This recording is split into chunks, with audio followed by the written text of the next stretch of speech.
Hampir 70%, Mas. 70% Ya, ya. pegawai yang semula 9 sekarang hanya tinggal 3.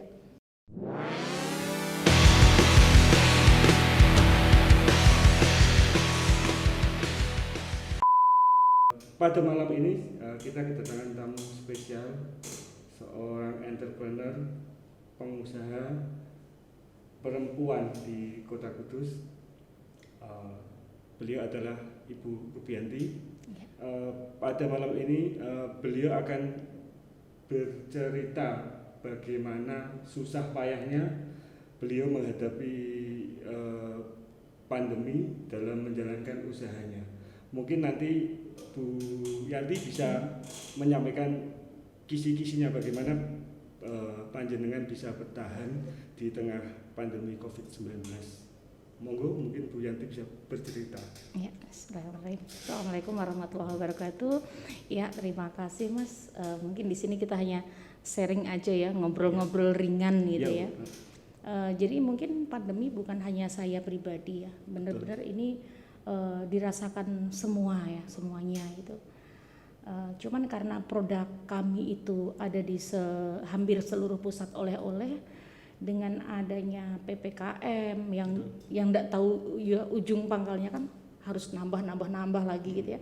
Ini benar-benar berat bagi kami, terutama para seperti asosiasi pengusaha oleh-oleh gitu ya. Karena ditutup ya, pariwisata ditutup, ini bingung juga kami Mas. Jadi ketika pariwisata ditutup, terus kemudian saya masih berharap di rest area.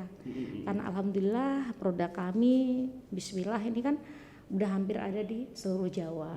Ya, karena produk kami manisan dari sayur ini kayaknya memang cukup menarik buat oleh-oleh gitu.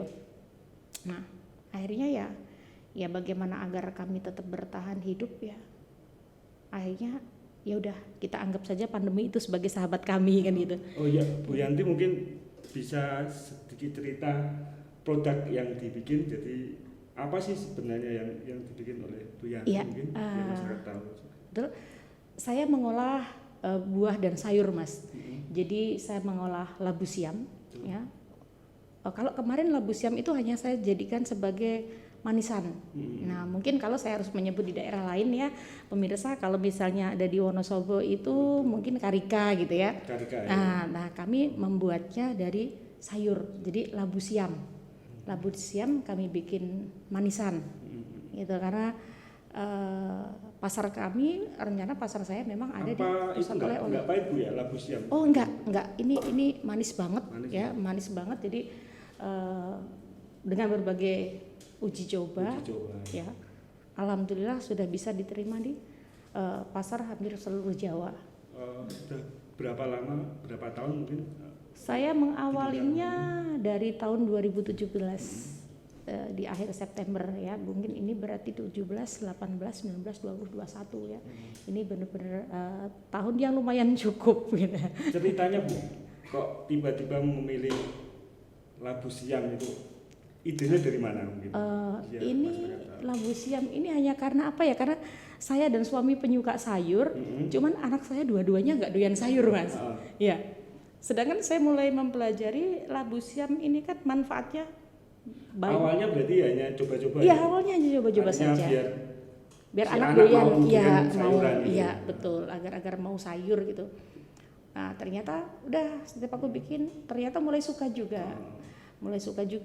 Karena saya mix dengan rempah. Betul. Saya campurkan ada kayu manis, ada cengkeh gitu kan. Terus bisa saya ambil? Bisa? Iya. Nah jadi seperti ini kan, ini ada rasa yang hijau, ini ada saya kasih rasa jeruk nipis. Jadi benar-benar pure jeruk nipis asli ya. Terus yang kuning saya ambilkan melon madu itu. Karena dari sayur sendiri kan nggak ada rasa Mas. Itu rasa asli atau esen Bu yang dipakai? Asli.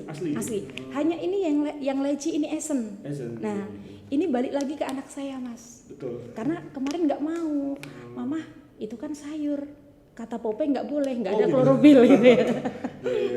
Jadi ini agak unik juga gitu. Akhirnya saya kasih esen, hanya leci aja yang pakai esen. Berarti produk awalnya memang ini ya Bu, apa namanya, minuman ya? Iya, memang saya membuat agar anak itu tertarik gitu, agar anak mau sayur, karena dan kemasannya juga ya kita tahu sendiri anak-anak males banget mas kalau makan sayur ya kan. Jadi ya alhamdulillah dengan berbagai percobaan kok setiap ada pengajian saya suguhin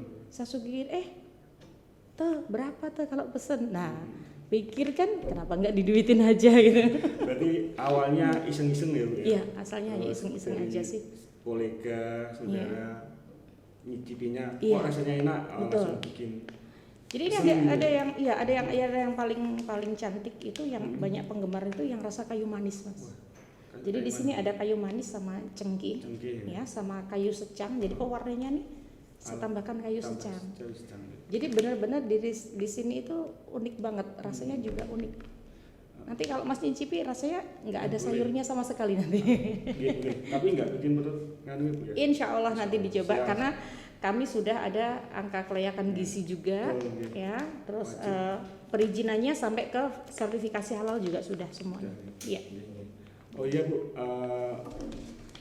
selama pandemi hampir 2 tahun ya. Iya. Terus pasti omset menurun ya. Drastis mas. Dan juga untuk menyikapi itu yang dilakukan dari Ibu apa misalkan? Untuk mensikapinya mas, karena memang kita ini kan masyarakat ya, kita warga kan harus nurut pemerintah. Mau bagaimanapun kan pemerintah juga kan berkeinginan baik kan buat masyarakatnya kan itu. PPKM level pedas. Jadi udah mau level ABCD monggo lah ya. Jadi prinsip saya kita harus bersahabat nih dengan pandemi. Betul. Gitu. Jadi saya santai aja sih, saya jadikan ini sebuah berkah. Akhirnya saya buka warung mas di depan. Warung. Iya, jadi toko masih karena produk ini kan ada umurnya mas, ya ada expirednya.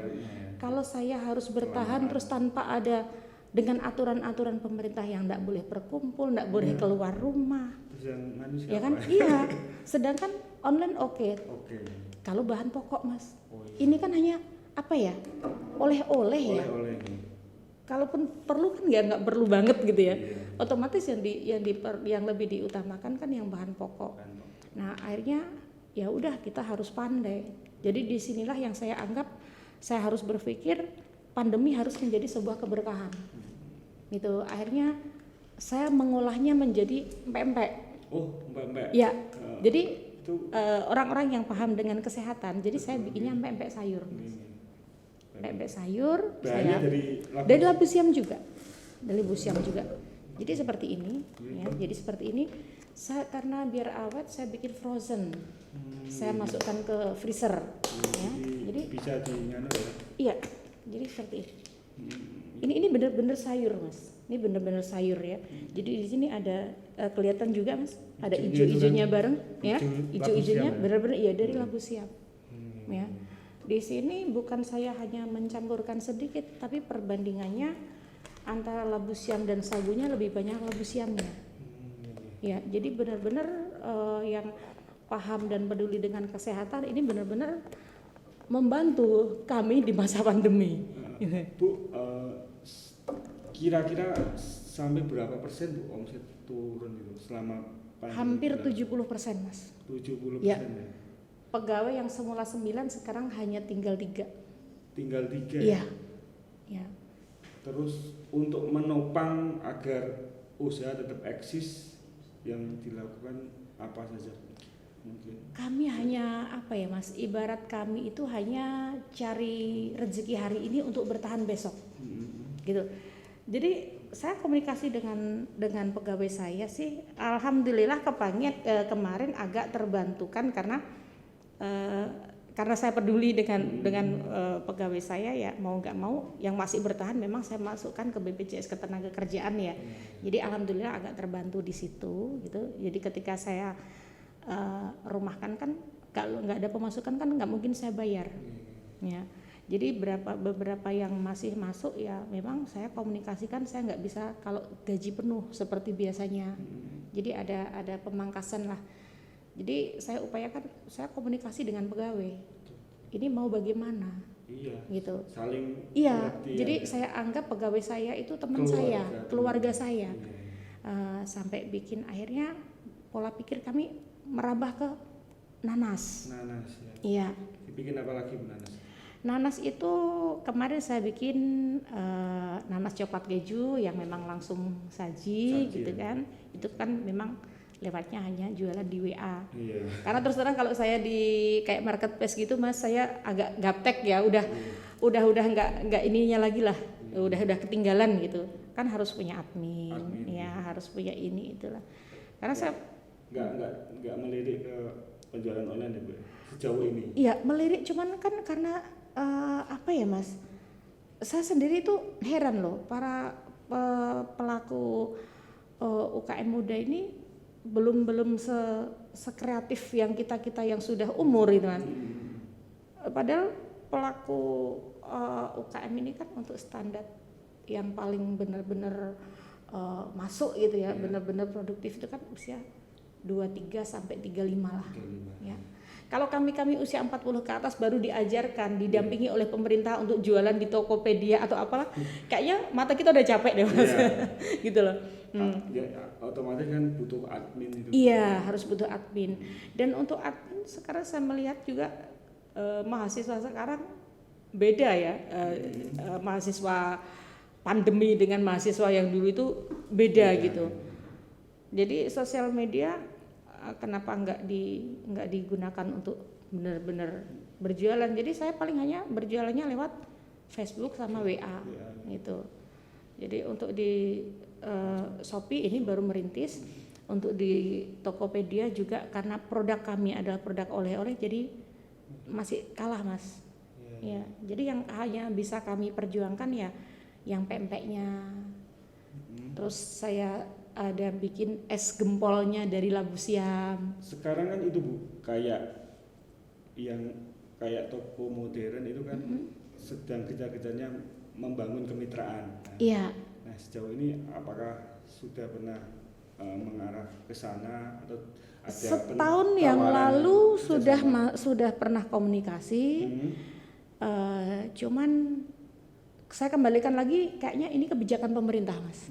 Kebijakan pemerintah yang harus mungkin nanti harus memunculkan perbub mungkin ya.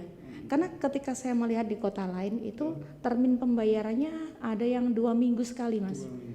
Bahkan sampai yang berapa bulan? Iya kadang kan karena kemarin sebelum pandemi itu kan kita sempat diajak komunikasi ya di FGD itu kan. Ini saya berharap semoga tahun ini segera terrealisasi tapi dengan termin pembayaran yang cukup baik gitu. Dan apa ya, kalau saya sih masa bodoh gitu sih ya. Yang penting maunya kita itu income. Tapi kan tidak semua seperti saya Mas. Kalau harus menutup label kami dengan produk dengan sebuah stakeholdernya itu kan ya akan repot juga Mas. Karena butuh, kalau saya nggak masalah sih mau ditutup mau diakui apa aja silahkan lah gitu ya. Tapi kalau memang pemerintah ini mau mengangkat potensi daerah ini kan harus dipikir berulang kali Mas. Dan saya melihat ini kan labu siam kan bisa jadi salah satu ikon ya Bu. Iya, saya berharap ketika Wonosobo punya karika, saya berharap Kudus itu punya labu Jipang Muria. Muria. Iya, gitu. Artinya kan selama ini kan ya yang dikenal Jenang, Kudus, Muria. Ternyata di Kudus ada potensi yang cukup bagus. Betul Mas. Kenapa enggak kita dorong sampai sana? Lahan labu siam itu juga masih banyak Mas di lereng Muria. Masih banyak yang di pegunungan itu. Terus untuk dapetin bahan-bahannya kesulitan nggak Bu saat ini? Gampang sekali Mas, gampang sekali. Karena hampir di seluruh lereng Muria itu nanam kok. Ya. Cuman ini yang butuh sentuhan dari Pemkab terkait mungkin dari Dinas Pertanian ya.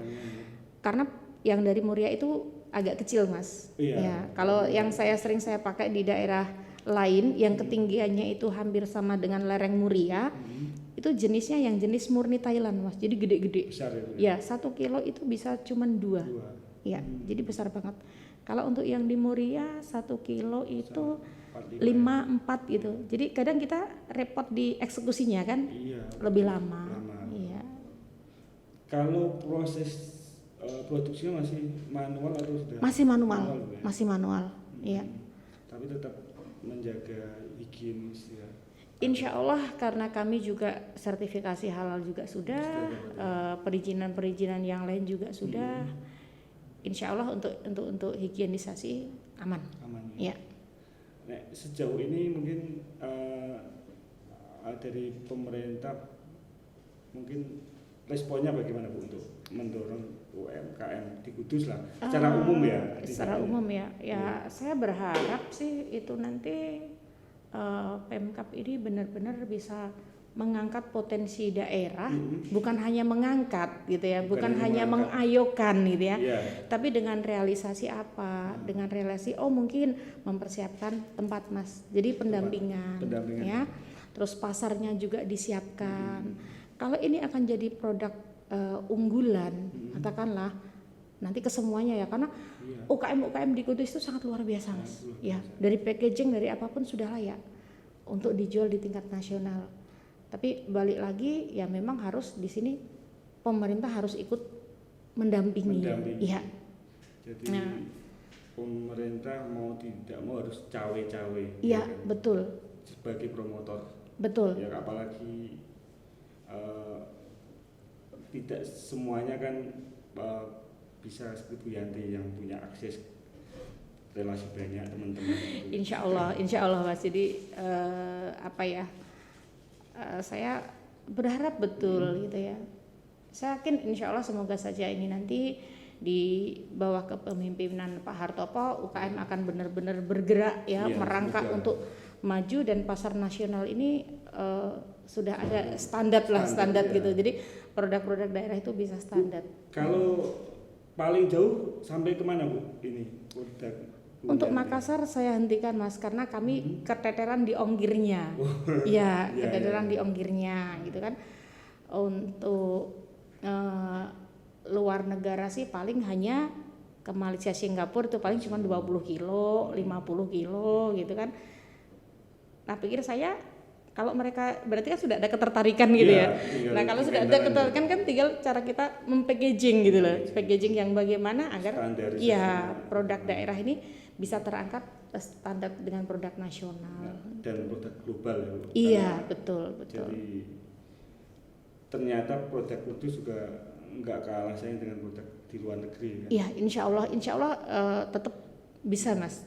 Cuman kan karena ini air ya, jadi mungkin agak ribet gitu. Dan nggak tahan lama. Betul. Kalau untuk tahan lamanya, alhamdulillah Mas. Berapa lama Bu? Bisa 1 tahun produk saya. Cukup ya. Ya, kalau kemarin saya coba dengan proses ritotisasi di Kuala Lumpur itu bisa sih kalau 2 tahun. Cuman karena saya hanya pakainya metode ritotisasi, bukan pakai alat ritot, saya nggak berani kasih lebih lama.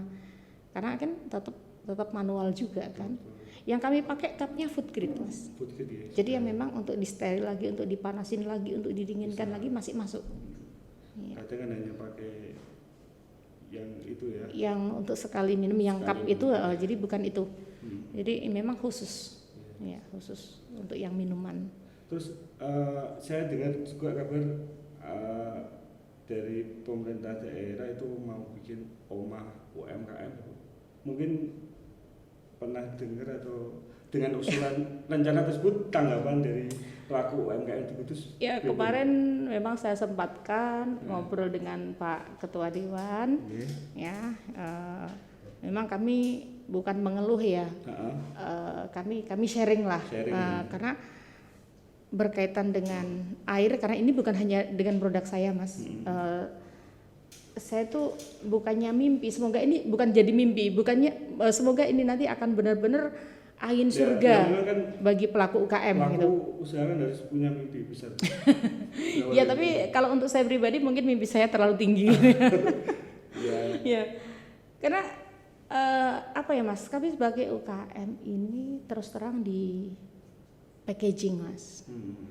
Packagingnya yang masih kurang karena rata-rata kalau saya pelajari itu kami jadi UKM itu kan rata-rata kan berhutang dulu untuk modal Mas.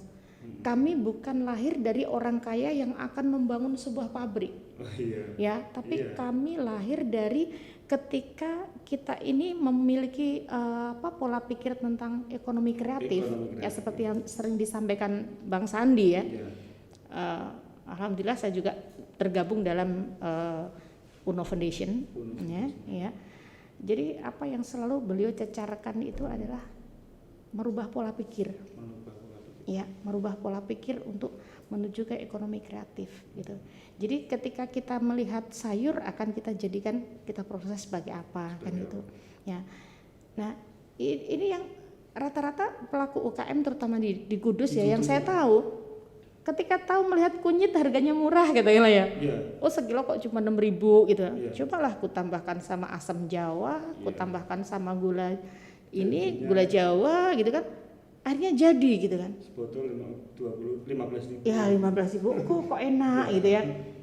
Ini kan nggak mungkin kalau kita nggak memiliki izin edar. Betul. Nggak mungkin bisa tahan kalau packagingnya nggak pas. Iya. Ya, nggak mungkin akan laku dijual mahal ketika kita nggak punya branding. Nah, inilah yang perlu support. Support. Ya. Nah, balik lagi ke perizinan. Sekarang perizinan kunyit asam itu harus BPOM, Mas. Itu. Iya, Wah. ini yang saya jadi Wah. bingung. Saya ini BPOM aja baru mau masuk gitu kan. Nah, itu. Karena PIRT saya habis di 2022, saya mempersiapkan BPOM itu untuk berapa BPOM. digit, Bu? Insya Allah kalau ini sih pemerintah baik banget ya Baik dengan banget. kami baik banget gitu. Dan Jadi semoga. ya semoga kayaknya semuanya ini deh, semuanya gratis deh gitu. Iya, iya. Cuman prosedurnya ini kan kita harus paham, Mas. Betul. Prosedurnya harus paham.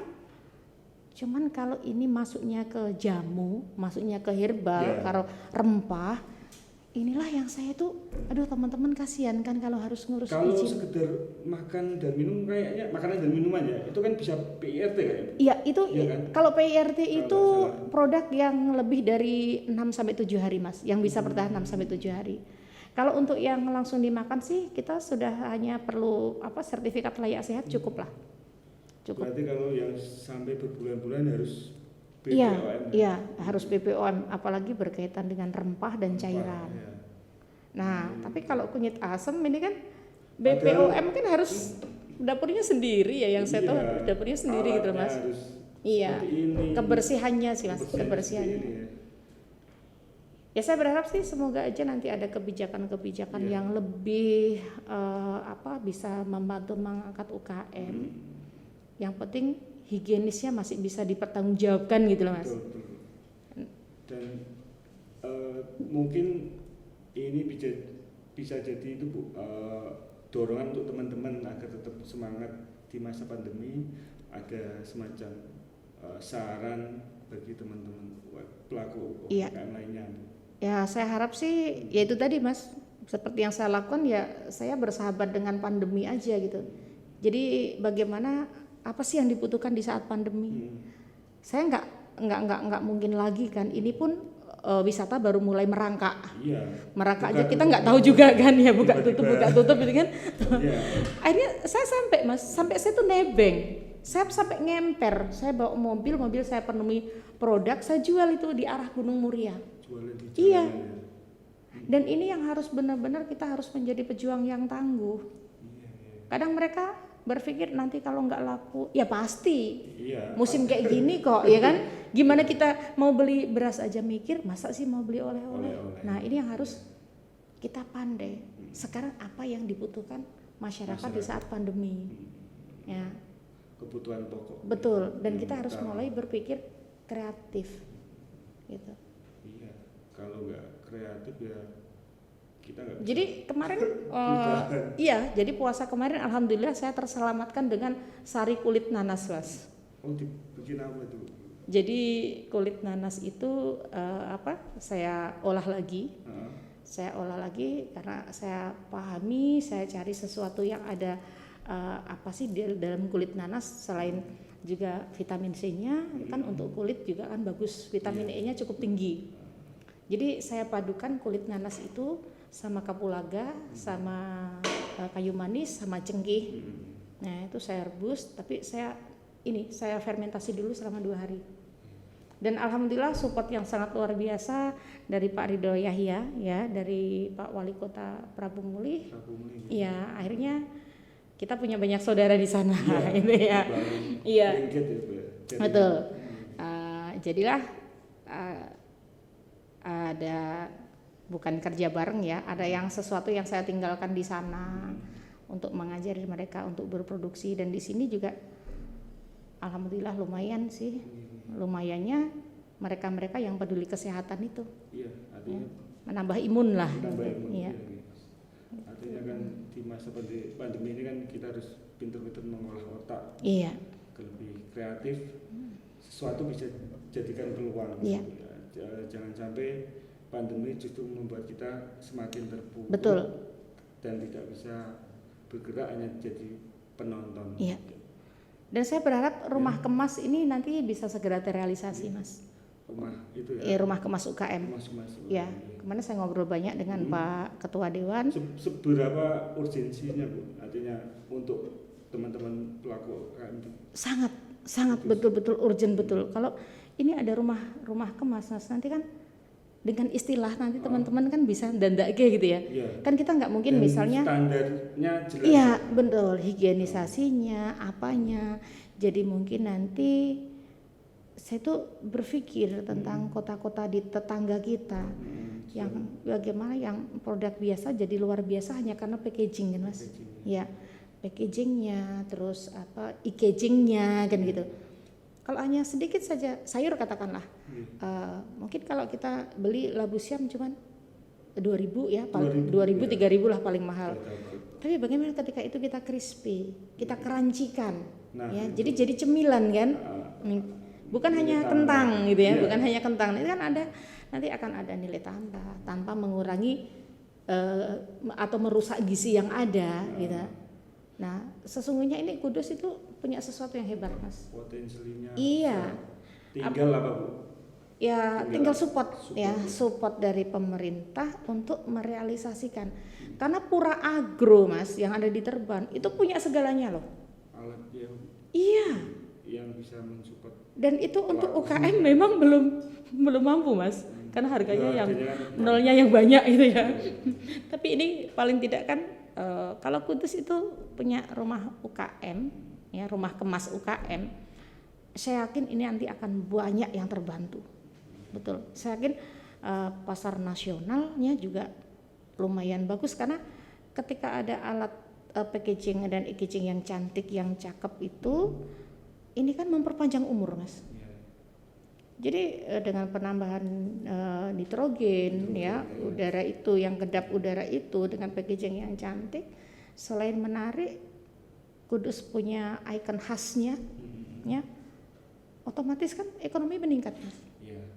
Kalau ekonomi meningkat dengan wisatawan yang datang yang belanja, PAD juga kan nantinya. Nah, itulah. Betul. Ya, saya berharap sih. Iya, Bu Yanti. Bu Yanti memandang yang cukup ideal UMKM yang cukup berkembang di mana, Bu? Yang bisa jadi contoh untuk Kudus lah. Kayaknya kalau kita mau menyisir ini cakep-cakep semua sih, Mas. Ya, kemarin dari komunitas kami itu kan ada juga keripik gedebok pisang. Nah, ini kan kendalanya belum punya PIRT. Karena kemarin saya arahkan untuk ke Dinas Perizinan Satu Pintu gitu kan. Biar nanti lewat OSS ya, nanti kan bisa keluar NIB, nanti keluar penyuluhan agar segera bisa bisa menjual lah mereka itu gitu. Artinya kadang kan itu jadi kendala mereka ya untuk dijual. Iya. Perizinnya apa enggak? Betul. Karena sekarang orang sudah mulai pelik sih, Mas, dengan perizinan gitu. Artinya keingintahuan masyarakat juga tidak sekedar mau beli tapi ini ada enggak izinnya? Ada izin enggak? Karena kan ditelen ya masuk perut ya. Khawatirnya kan nanti repot gitu ya. Mungkin terima kasih Bu Yanti, waktunya yang cukup spesial. Terima kasih banyak. Semoga bisa memberikan inspirasi walaupun hanya sekedar obrolan semata. Semoga bisa memberi kemanfaatan bagi masyarakat, pelaku usaha, dan juga pemerintah daerah juga diharapkan memberikan supporting bagi teman-teman UMKM sehingga mereka bisa terus berkarya, terus menghasilkan produk, dan juga secara otomatis ekonomi masyarakat juga akan terus meningkat, dan pendapatan daerah itu pasti akan meningkat seiring dengan berkembangnya ya pariwisata juga lewat oleh-oleh, dan juga semoga pandemi segera berakhir. Insya Allah. Jadi kalau enggak berakhir kayaknya enggak sih Mas. Iya. Kayaknya mungkin ya nanti Kok jadi endemi lah, jadi endemi gitu ya. Masih Iya. ya, semoga Jadi endemi. walaupun kita nggak tahu kapan selesainya, tapi Iya. pekerjaan ataupun berkarya itu kan harus terus berjalan. Iya, betul. Terima kasih.